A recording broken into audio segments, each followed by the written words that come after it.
Good evening, ladies and gentlemen, and welcome to the True Sports Show on TrueChat, broadcasting live from Studio 2A in Cincinnati here on this, quite cloudy, actually, as you can see behind me here. I don't think we're actually quite angled at PBS, Paul Brown Stadium, behind me, so sadly for the sports show you won't be able to see that. But on this July 6th, my name's Camden Pierce. I'm Scott Wood. Yep, ladies and gentlemen, that is correct. I've got Scott Wood repping the Cardinals, even though he tells me they suck.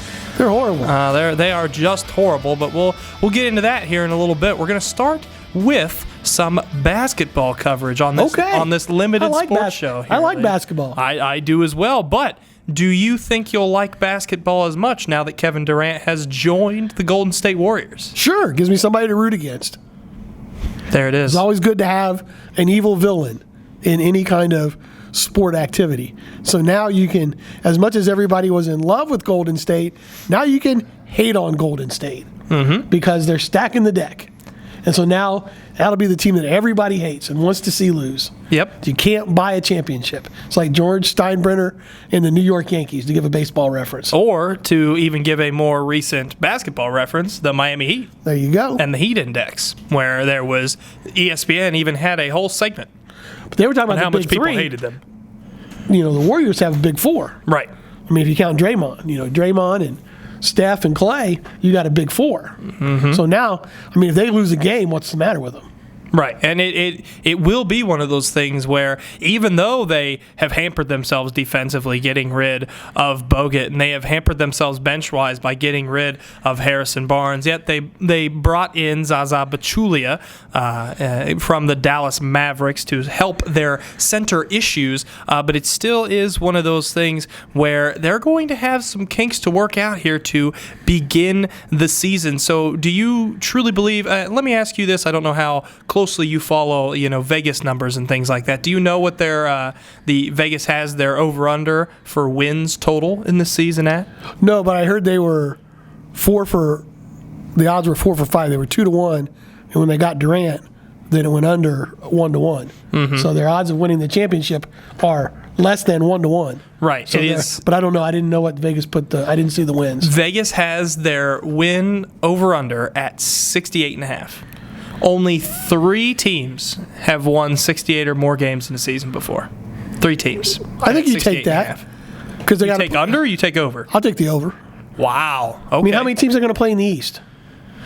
Probably about half. Okay. Probably about 41. So they got 41 wins there. They don't lose to anybody in the East. Come on. They might lose the Cavs. No. No? No, not even. They didn't this year in the regular season. You're right. They didn't. They crushed them twice.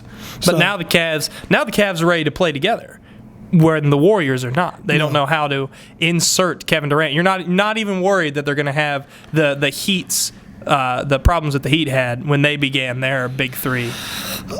No, because they can always go to their big three, right, to win the game, and let Kevin Durant be a certified bench player to help win a championship. Yeah. Okay, You think Kevin Durant will be okay with that? I think so, because obviously he only made this move to win a championship. Correct. Because he didn't sign a long-term deal. He only signed a 1-year deal.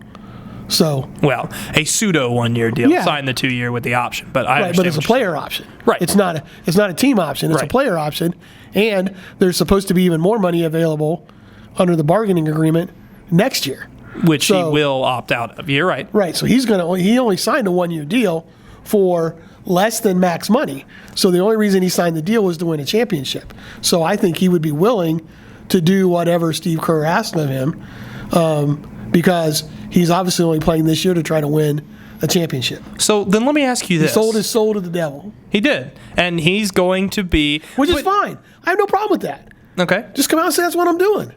I'm not going to win in Oklahoma City. I had fun. I like playing with Russell. But then obviously people are going to turn around and say, well, you had the Western Conference champs down 3-1. But he's not good enough to win by himself, is what he's saying. Right. He and Russell couldn't get it done. Okay. So now he's going to go where there's better players so that all the pressure's not on him. Then let me ask you this. Do you think Kevin Durant doesn't want to be the leader? Yes. He wants to be a cog? Yes. Okay. I think that's what he'll be in Golden State, no? Are you with that? And I think, yeah. Okay. He will just be another cog in the wheel. He won't carry all the pressure. Because if you listened, and, Charles Barkley, I thought had some really good insight when the OKC Thunder won, they played as a team. Mm-hmm. And the 2 games in games 6 and 7 that they lost, when it got tight in the fourth quarter, Westbrook and Durant wouldn't give the ball up to anybody else, and they lost. So Durant's proven that he can't put the team on his back and win it himself, because he tried to do that in games 6 and 7. Mm-hmm. So he's not LeBron. And that's a personality thing. Doesn't mean he's not a great basketball player, but there's only certain people that can put a team on their back and say, let's go, we're going to get this done. That's not every player can do that. And you believe Kevin Durant has realized he's not that player, and neither is Westbrook. I think, people forget he's been in the league, 9 years? He's 27. So he's been in the league probably about 8 or 9 years. So this is going to be his 9th season coming up. Right. He's got to start winning. I mean, they're talking about LeBron now at 32 being old? Mm-hmm. They're saying his better days are gone. And so if Kevin Durant's going to be 28 this year, he's got maybe 5 years. He's got a 2 or 3 year window to still win a championship. Even 2 or 3? 2 or 3 years? He'll be 31. Yeah. And they're saying LeBron is washed up at 32. Well, I think that's more of just a media thing to make everyone very interested that LeBron is washed up. I don't necessarily believe. Well, I don't think LeBron can play a full 82-game season anymore. Oh, no. No, he can't. And LeBron can't play 4 series anymore. I think one big piece that I didn't hear a lot of people say, and maybe they did, but they didn't talk about how easily Cleveland went through the East. I think that gave LeBron a lot of time to rest so that he had a fresh body to play in the finals against Golden State. Mm-hmm. I think that was huge. And that helped Cleveland winning easily for the most part in the East. Let LeBron keep his legs and his body to a better extent. Whereas Golden State had to fight to get through everybody. Right. And it showed in the last 3 games of that series. Going down 3-1, everybody thought it was over. And then the Cavs had new life. The Cavs became a team that really, truly ran Golden State out of the gym. Well, don't forget Draymond not being there. In Game 5? Yeah. That probably has a large thing to do with it, but that doesn't excuse Golden State from losing that series, in my opinion. I'll agree. You still had Game 7 at home. You still had Game 6 right. at But you had Cleveland. Game 6 to get Draymond ready. Back in the flow. Yeah. And then you had Game 7 at home. Should have won that game. Right. No ifs, ands, or buts about it. Should have won. In my opinion, you should have won Game 5. It's at home. You were trashing this team. But their legs went. I think they lost their legs. I think they did a little bit, yeah. They're a jump shooting team, and since they had to play so many tough games, the reason they started missing so many shots is they lost their legs. Mm-hmm. Because that's the key to being a jump shooter. You got to have your legs. Agreed. And I think they lost their legs. Agreed. I think they did as well. So for a little bit of finals recap there we go. But I want to talk Thunders for the Oklahoma City Thunder, for a little bit more. And I want to talk about that guy right there where you guys can't see him, Russell Westbrook. And through no fault of their own, after a great rebuilding process with Steven Adams and James Harden even and Serge Ibaka and Russell Westbrook and Kevin Durant and all these players that they built into a great franchise, they are now going to be left in 2017 with jack diddly nothing, and they're going to be a bottom feeder of the league. So that's do you believe that Russell Westbrook is leaving? Do you think that had something to do with Kevin Durant's decision before we go any farther here? I think so. Russell Westbrook wants to be the face of the franchise. Gotcha. Now he's got a perfect opportunity. But he doesn't want to be the face of this franchise. He doesn't want to be the face of Oklahoma City. Right. He wants to get into his clothing line, his fashion line, into music, into video. He's going to New York or L.A. Because that's what he wants. And, right. Let's face it, he could go to the Lakers and be the face of the Lakers right now. Mm-hmm. And then, teach D'Angelo Russell, and you've got some serious firepower there to make a great team. Right. And, the key is, are they going to trade him to get something for him? Because they didn't trade Durant thinking he was going to re-sign. So now they're stuck with nothing. What can Westbrook bring on the open market? I mean, you're going to clear cap space, but can you get 2 or 3 first-round picks? I mean, does some team end up having 2 first-round picks next year. What? And or something like that, and getting 2 solid NBA starters. And so you don't even carry Westbrook through the whole season. Right, and I don't think you do. And I think there is one destination that I can think of off the top of my head, and I want to get your opinion on this. I don't know if I've said this on a show yet, but I know I've run it by a couple of our other sports guys at the office. Boston. I think Boston might be the team if they want to make a push to see if they can get past LeBron in the East. It's got to be an Eastern Conference team, right? Or do you think it could be a Houston? Houston saying, take everything. We'll go James Harden, Russell Westbrook. I don't understand why Durant didn't go to the Eastern Conference. It would have been a smart move. Because it's tough getting through the West. And people forget, man. I mean, I know the Clippers got injured in the playoffs, but that's a solid roster. That's a solid roster with, I mean, you obviously you have the big 3, Griffin, CP3, and DeAndre Jordan, but you got J.J. Redick, who is a freaking sniper from beyond the point. They just re-signed Jamal Crawford, who was getting offered some pretty big money by a lot of other teams to be their number 1 point guard, and you have him as your number 2. They've got serious players and serious talent there, and obviously the Spurs, I don't think Duncan will be back for what it's worth, but they've still got, their big 2, still got LaMarcus. And Kawhi Leonard and all those guys, and Tony Parker, who if he can turn it on for the playoffs is a great point guard to have for your series. Manu Ginobili is so, but you got Danny Green and a lot of other shooters on that team. I'm telling you what, and you got the best coach in the NBA. You do with Greg Popovich. I think Steve Kerr being able to get Kevin Durant says something about him, though. I think he might be up there for number 2 or number 3.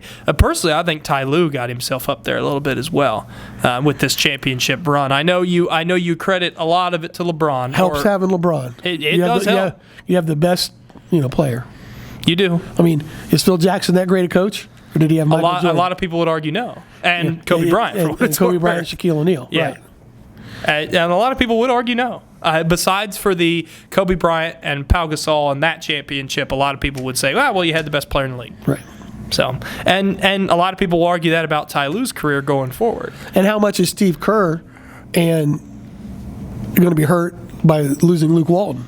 Mm-hmm. I mean, they didn't miss a beat with Luke Walton in there. So, I mean, Is Steve Kerr really play a role, or was Luke Walton a real good go-between between the players and the coaching staff? Right. I mean, and now that you don't have that buffer, do you have somebody else who's that good?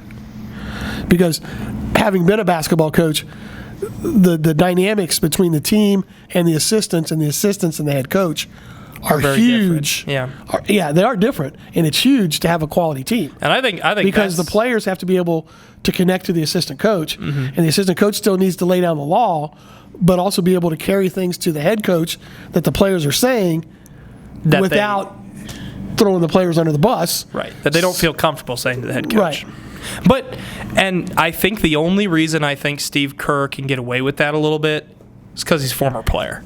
I think that does it for you. And granted, a lot of the coaches at the high school and college level, which you coached at, are former players, at least at some level. Sure. But being a former NBA player is different. You're part of a brotherhood there. You're part of a club there a little bit. So who has won championships? Right. Not only did he play, but he's won championships. And he's gotten it done. Granted, best player, best player in the league. But it's too bad for Oklahoma City. But what do you have to offer? You're talking about young millionaires who want to become billionaires. Nothing. Why do you stay in Oklahoma City? You go to the coasts. Right. If you want to get something done. Granted, unless you're LeBron James and you came from Northeast Ohio, you came from Akron, and you want to make that place your home. And you go to Miami, you go to New York. You already are a billionaire. I mean, with the shoe deals you've signed and everything else, he is a billionaire already. He's made his money. He is marketing. He does have, he's been in movies. He's transcended it so much he doesn't have to live on a coast. Right. He's the third most recognizable athlete in the world behind Messi and Ronaldo. Right. And that are no Cleese sniff right there, man, because they've got entire world reach while and LeBron Messi just retired. From international play. And I'm not necessarily sure he actually retired. You think he was just crying in his milk after the game? I think he was. He was crying over spilled milk pretty hard. He was just crying. He was being a crybaby. He was, man. I'm telling you what, since you brought it up, are there any bigger divas in sports than soccer stars? No. Did you see what Ronaldo did with that reporter? Yes. When he was getting asked the question? He had the, threw his mic in a lake. Yep. That was crazy, man. Yeah. No, there's not. Okay. Soccer strikers, forwards, are the biggest divas in sports. Is it because of the whole, penalty thing got to sell it a little bit? Sure. And the fact that, you talk about wide receivers being divas, but how many touchdowns are scored in an NFL game that aren't scored by a wide receiver? Right, multiple. Okay. But in soccer, one goal can be the championship. Right. So you score one goal. I mean, what is it? You play in 100 caps, in 100 international games and have 50 goals, you're a superstar. Right. So you only have to, what would happen in the NFL if you were a wide receiver, diva, and only had 8 touchdown receptions in 16 games? You get crucified. Right. So, yeah, those guys are the biggest ones by far. All right. And it is a penalty thing because it's all, it's always, I teach my soccer players to fall like a Brazilian. That's the code word. That's what I yell out on the field. Brazilian? We need a shot. So we'll yell Brazil. Start falling down in the box. See if you can get a bad referee to give you a call. There you go. Hey, and that's the way to do it. And if you carry yourself like that off the pitch, then refs will give it to you a little more. Especially if you give yourself, the Messi stature, right. the stature of a Cristiano Ronaldo. Well, it's like a baseball player getting if you're one of the ace pitchers, you get a bigger strike zone. If you're a good hitter known for knowing the strike zone, the strike zone gets a little smaller. Yeah. You get the benefit of the doubt. And so, they say 4 people can't stop Messi. So all of a sudden, if you're going one-on-one, Messi's going one-on-one with a defender, and Messi can't beat him, and Messi goes down, well, that defender had to cheat to stop Messi because 4 guys can't stop Messi. You start getting the calls. Right. And, hey, that's just the way sports goes as long as we keep the human error element in there. But I think the last show we talked a little bit about the human error in baseball. So, right.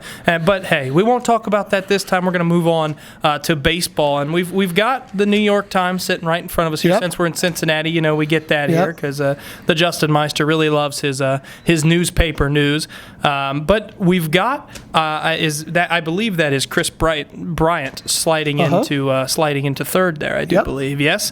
And Epstein's imprint on All-Star Game is reflected in Cubs and Red Sox picks. Here is the title of the article. We've got all 4 of the infield here starting for the Cubs. On the All-Star team there. And that's pretty much that's pretty big time there. As the Cubs' start of 25-6 was huge for them. Have kind of gotten up and run away with it a little bit here. Are the Cardinals even in the wild card hunt still? We are. I mean, we're within a game or 2. Okay, but we're horrible. We can't beat a good team. We beat up on the bad teams. And then the Reds. I mean, our home. Yeah, we beat up on Milwaukee and Cincinnati and stuff like that. But we can't beat a good team. But yeah, I think we're only 2 games. 1.5 or 2 games out of the wild card. Yeah. Going in, so I mean, most fans would be excited about that. So we're spoiled in St. Louis. Right. So you're like, for a more popular sport, we played horrible. You're a Patriots fan when you're a game down in the AFC East. Well, we're not playing the kind of ball. I mean, we haven't played it all year. Right. I mean, I watch every game, and we haven't played the game like we normally have played it. Then what's the issue? What's the problem? Give it to me. Well, give it to me straight, Doc. Well, the first month of the season, we couldn't field the ball. Okay. And we have a lot of pitchers who pitch to contact, and we were averaging 1.5 errors per game. Now, we've cleaned up our fielding, but we can't hit. We're hitting about 210 with runners in scoring position at home. We're scoring almost a 1.5 a game at home, less than we are on the road. Wow. So we can't hit on the road. So we're 10 games over 500 on the road. We're 11 games under 500 on the road. Or at home, you mean? Or at home. Yeah, at home, excuse me. So, I mean, if we were 10 games over at home, we'd be tied with the Cubs right now. Right. But we can't win at home. And the biggest problem is we're playing too many young guys. We had a big turnover, and there's just no consistency with these young guys. They're good. They're talented. And, again, it doesn't matter how good you are in baseball right now.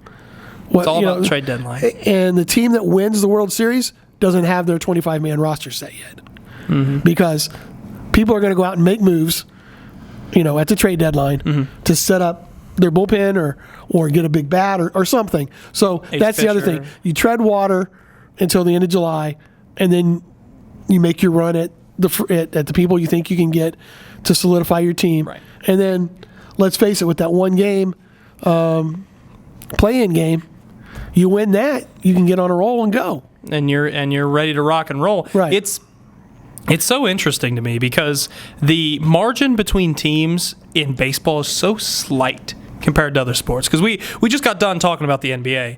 And you've got the Warriors, and you've got the Cavs, and you've got the Clippers, and you've got the Spurs, and that's about it. Right. 4 of the 30 teams. 4 of the 30 teams. 2 out of 15. That's a crazy margin of teams to actually root for to win. How many teams would you say in baseball have any shot right now with certain trades that they can make at the trade deadline to win? 10? To win it all? To win it all. Yeah, 8 to 10. 8 to 10. I mean, I still think the Cardinals can get it. I still think we can because we haven't been healthy all year, and our bullpen's a mess, and we could get straightened around. And if you get hot, you get hot in September, you're going. You're good to go, yeah. I mean, I can't, I was surprised when the Mets beat the Cubs last year because I thought the Cubs were the hot team. They were. And here it comes, and now, again, the Cubs are still the best team, I think. Maybe the Washington Nationals in the National League, but the Cubs' ERA for starting pitchers over the last 3 weeks is over 6. Mm-hmm. But now their lead is so big, I think they're still going to win the Central. Yeah. But what if they don't get 2 of their pitchers going? If Jake Arrieta isn't back in early season form, and there's a lot of things. Lester's starting to get hit. Yeah. Lackey got hit last night. Hamill's getting hit, but Hamill's and those guys you won't see. It's Arrieta, Lester, and Lackey. Can those 3 guys, turn it around? Mm-hmm. Are they just in a dead arm period and they're coming back? Right. Or have people figured out how to hit Arrieta? Because Arrieta hasn't had a really good start in the last month. Right. And he's lost 2 or 3 in a row. Right. And I'm not a Dodgers fan because Kershaw hasn't proven he can do it in the playoffs. Right. He's the best pitcher on the planet, the Dodgers, but he can't do it in the playoffs. And the Dodgers with Clayton Kershaw, they might be sellers at the trade deadline because if he's truly hurt, which it doesn't look like he is, but if it comes back and he can't get back on, and rolling by July trade deadline, they may just blow it all up and start all over again. And you got to remember, San Francisco's winning without their most inspirational player, Hunter Pence, and they're still winning. And it's an even year. And it is an 12, even 14, year. 16. So you can't. Wasn't it 10 too? They've won 3 of the last even years, right? Was it? I think it's 2010, 2012, 2014. So they're tough. They are tough. They're winning. And they got luck. And they got chance and luck on their they got side. Buster Posey, and their shortstop. Starting catcher for the NL. Their shortstop is good. They got a good first baseman. They get Hunter Pence back, and then all of a sudden their lineup just starts to click, and they've got good pitching, and they've got a strong bullpen, and Bob Brenly knows how to use it. So you can't ever count out the Giants in the National League. So if you had to give it to me now, and this will be your last question, and I warned you about it before the show. All right, okay. The best team in baseball right now, because we didn't even touch on the Cleveland Indians, who have just blown everybody away since I told you off the air, Cleveland's the hottest team in baseball right now. Right. They're missing a couple bats. Okay. They depend on pitching. And they're starting pitching. Shortstop, man, he is. Yeah, Lindor. Yeah, Lindor, man, he is tough. good. He's going to be a centerpiece for them for some time. They're missing a bat to go all the way. Do you think they can pick that up in free agency? Oh yeah, think they got enough pieces? They've got a strong minor league system to where if they're willing to get rid of something, they could go after it. But you got to get through Texas in the American League, and you can't count out the defending champs. I mean, Kansas City's always tough, but I would say right now Baltimore's playing real well, and Texas, and then Cleveland. So those 3 in the American League, and in the National League, I think it's San Francisco, Chicago, and I like the Washington Nationals. Obviously, the Cubs. And did I say I meant to say Chicago? Did I? You said Chicago. I just Chicago White Sox. Oh no, the Cubs because in the National League. But I'll take the Nationals. Dusty Baker, run out of Cincinnati. We're down here in Cincinnati.